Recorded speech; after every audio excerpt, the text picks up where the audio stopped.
L'Institut Pasteur à Lille avance à grands pas sur la découverte d'un traitement qui éviterait de développer des formes graves de la Covid-19.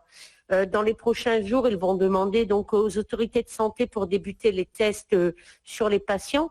J'aimerais avoir votre avis sur cette question.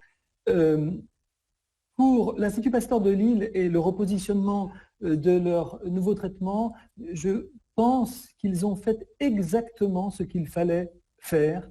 Je pense en particulier à cette controverse un peu pénible que la France a connue concernant la chloroquine et l'hydroxychloroquine. Elle aurait pu être totalement évitée par l'approche qu'a adoptée l'Institut Pasteur de Lille, c'est-à-dire une approche très secrète. La transparence, c'est très bien, mais pas lorsqu'elle vend des arguments qui ne sont pas encore validés par les essais cliniques. Or, ce qu'a voulu l'Institut Pasteur de Lille, c'est ne pas communiquer trop rapidement le nom de la molécule que personne ne connaît, à ma connaissance, qu'ils sont en train de vouloir expérimenter, tester. Le repositionnement d'un médicament existant, c'est une des meilleures stratégies possibles si elle montre une efficacité parce qu'on aura pu court-circuiter toutes les phases préalables des développements de médicaments. On n'a pas besoin, repositionner un médicament qui existe déjà sur le marché, de refaire des essais chez l'animal, puisque le médicament est déjà donné chez l'homme.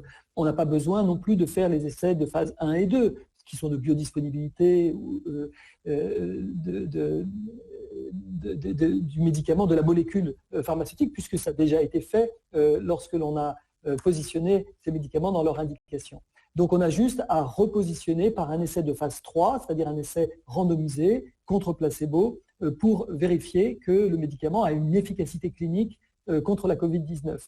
Si c'est le cas, ça peut changer beaucoup la donne, puisque sur des formes sévères, si un médicament existait et permettait de ne pas mourir de la Covid-19 et permettait d'avoir des séjours en soins intensifs raccourcis, ou voire même des séjours hospitaliers raccourcis, ce serait évidemment une très très très bonne nouvelle.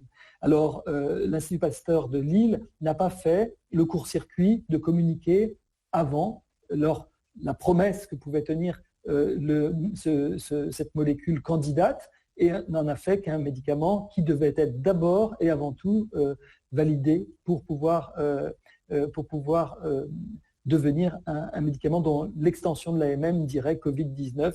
Voilà, à ce jour, eh bien, je crois qu'il faut qu'ils démarrent leur essai et je leur souhaite vraiment une bonne chance pour qu'ils puissent le conduire dans les meilleures conditions possibles. Mais je trouve que l'approche est tout à fait